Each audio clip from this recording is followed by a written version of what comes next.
Good morning to all students. गत audio video आलेख में हमने विश्व इतिहास के अंतर्गत रिनेसा अर्थात पुनर्जागरण, जिसके अंतर्गत कारण, प्रभाव व पुनर्जागरण की विशेषताओं का विस्तार से अध्ययन किया था। आज हम विश्व इतिहास के द्वितीय महत्वपूर्ण अध्याय रिफॉर्मेशन अर्थात यूरोप का धर्म सुधार आंदोलन का अध्ययन करेंगे। रिफॉर्मेशन अध्याय में सर्वप्रथम हम रिफॉर्मेशन की पृष्ठभूमि, कारण, इसके पश्चात महत्वपूर्ण धर्म सुधारक, काउंटर रिफॉर्मेशन और रिफॉर्मेशन के परिणामों का विस्तार से अध्ययन करेंगे। रिफॉर्मेशन पार्ट फर्स्ट में हम कारणों का अध्ययन करेंगे। विद्यार्थियों, गत ऑडियो वीडियो आलेखों में भी मैंने चर्चा की थी कि रिनेसा का एक बहुत बड़ा प्रभाव व परिणाम था रिफॉर्मेशन।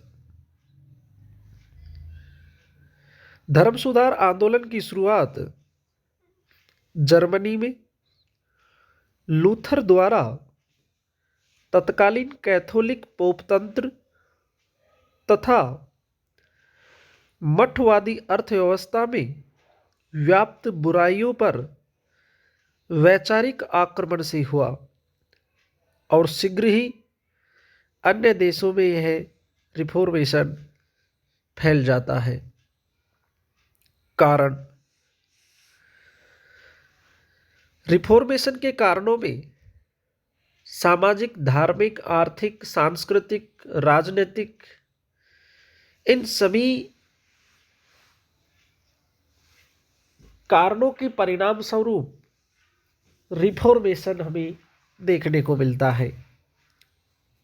विद्यार्थियों, चर्च का मानना था कि सूद लेना, ब्याज लेना पाप है।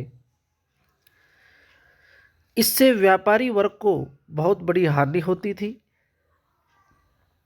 15वीं शताब्दी तक पश्चिमी यूरोप के देशों में राष्ट्रीय राज्य स्थापित हो चुके थे। शासन चलाने के लिए कर्मचारी नियुक्त हो गए थे। देश रक्षा के लिए राजा ने स्थायी सेना रख ली थी। इस बढ़ते हुए खर्च के लिए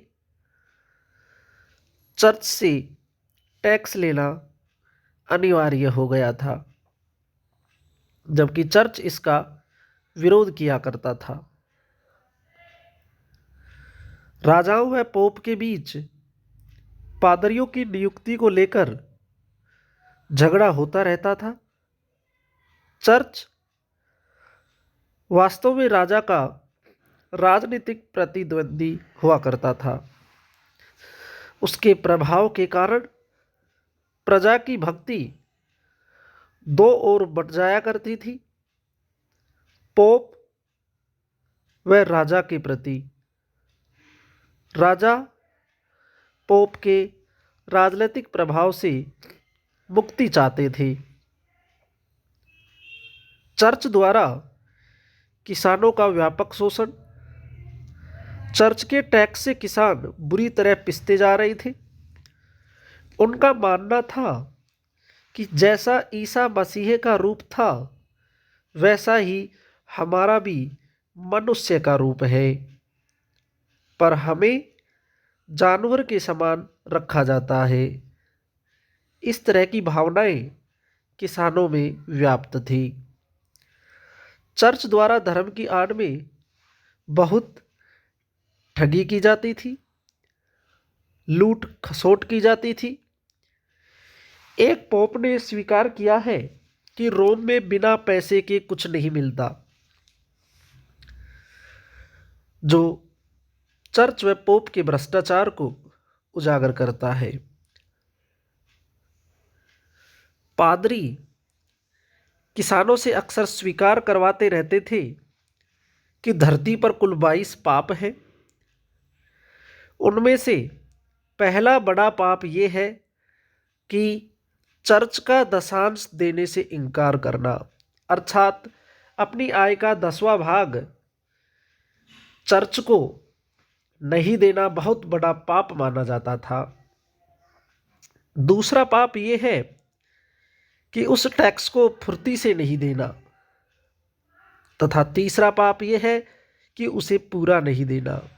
ऐसा मालूम पड़ता है जैसे धरती पर कोई और पाप ही नहीं था।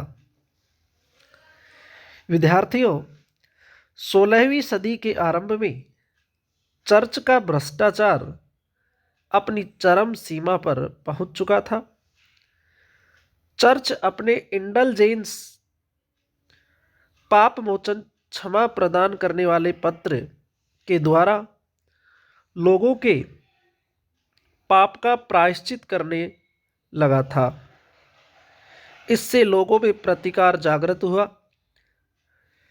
इंडलजेंस के विरोध स्वरूप लूथर ने वीटेन विश्वविद्यालय की दीवारों पर अपनी 95 लैटिन थीसिसे चिपका दी थी, जो इस बात का प्रतीक था कि क्षमा प्रदान करने वाले पाप मोचन पत्र वास्तव में जाली है, या यूं कहें वास्तव में चर्च और पोप द्वारा जारी किए गए तथाकथित माफी पत्र हैं। अतएव विभिन्न कारणों से राष्ट्रीय राजा, व्यापारी वर्ग, जागृत किसान, धर्म प्रेमी जनता तथा कुछ पादरियों में चर्च और उसके प्रधान पोप के खिलाफ विरोध की भावना का उदय हुआ। रेनेसा के कारण यह भावना और बलवती हो उठी थी। यदि कला, साहित्य और विज्ञान में तर्क के आधार पर नूतन विकास का कोई सबसे जबरदस्त विरोधी था, तो वह चर्च ही था। वह नहीं चाहता था कि पुराने विश्वासों और रूढ़ियों को उखाड़कर नए आदर्शों और सिद्धांतों की स्थापना हो। वह विचार स्वातंत्र्य का भारी शत्रु था। सर्वप्रथम चर्च और पोप के इन विचारों के विरुद्ध जर्मनी के मार्टिन लूथर ने बिगुल बजाया। मार्टिन लूथर ने सर्वप्रथम बाइबिल का जर्मन भाषा में अनुवाद किया, जिससे बाइबिल में उल्लिखित, धर्मशास्त्रों में उल्लिखित कई गलत बातें शिक्षित लोगों के सामने आई। धीरे धीरे बाइबिल का अन्य राष्ट्रीय भाषाओं में अनुवाद हुआ। आम जन तक सही और गलत क्या है, ये सब बातें सरल भाषा में पहुंचने लगी। विद्यार्थियों, नेक्स्ट ऑडियो वीडियो आलेख में हम रिफॉर्मेशन के महत्वपूर्ण रिफॉर्मर का अध्ययन करेंगे। धन्यवाद।